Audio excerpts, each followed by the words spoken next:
Have you ever been out with friends and suddenly realized you needed to borrow money to pay for your lunch? Embarrassing, right? Did you pay them back? Maybe with a few extra dollars as a thank you? If you did, you're a trustworthy person. Most people don't plan on asking a friend to loan them lunch money. It's accidental.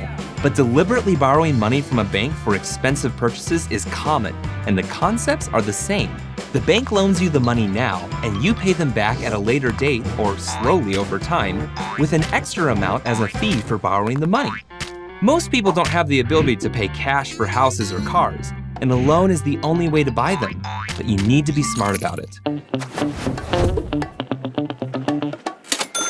So, how exactly does a bank loan work? When a bank or other lender loans money, they're taking a risk. How do they know the borrower will pay them back? If your friend asks to borrow money for lunch, you probably trust them to repay you, right? But why would a bank give money to a stranger?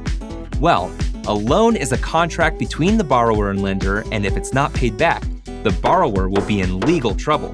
But the main reason is that the bank will make money by charging an extra fee. In the end, the borrower must pay back the principal, which is the amount they borrowed, and the interest, which is the fee for borrowing it. This is how banks make their money.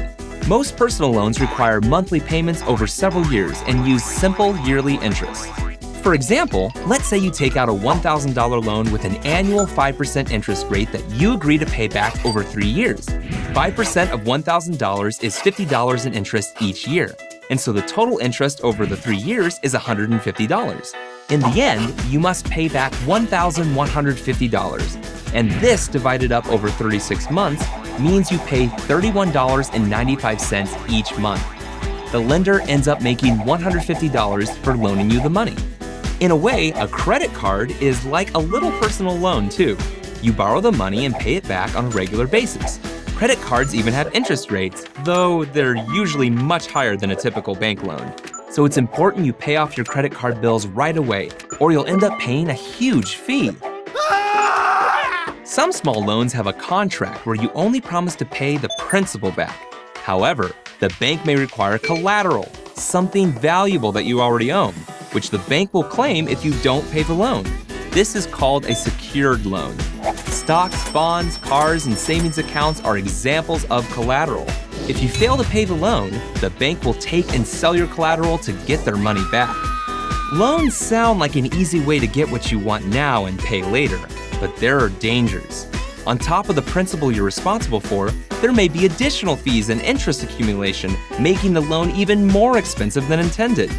If you borrow too much money and can't pay it back, you could lose your collateral and damage your credit score. Too much debt could even lead to default and bankruptcy. Here's some helpful tips to avoid that kind of trouble. Only take out a loan for a large and necessary purchase or a sound investment and pay it off quickly. Only take out a loan if you know you can repay it without undue stress on yourself. Don't borrow money hoping to pay it back with a raise or bonus you don't have yet. And don't borrow money for a term that will last longer than the item you want to buy. Oh, I got it. So how do I get started? Here are a few steps to properly plan for a loan. First, review your budget and see how much you make, how much you spend and save, and how much money you have left to put towards the loan payment. You don't want to end up taking out a loan with a monthly payment too big for your budget. Second, decide how much you need to borrow and the total amount, with interest, that you'll have to pay back. You may decide that the final cost is too high and decide to wait and save up the money to pay cash. Or you might pay for part of the purchase with cash, this is called a down payment, then borrow the remaining amount. By putting some money down, your loan will be smaller and the interest rate won't be so much. Third, shop around for the best interest rates and loan terms at different banks. Review the terms carefully. Loans are a financial product and banks will compete for your business. So find a loan that's right for you. Taking out a loan is a major commitment. Borrowing responsibly can help you achieve some pretty important milestones in life. Just remember that decisions about when and what to borrow should be made carefully. But now you know how.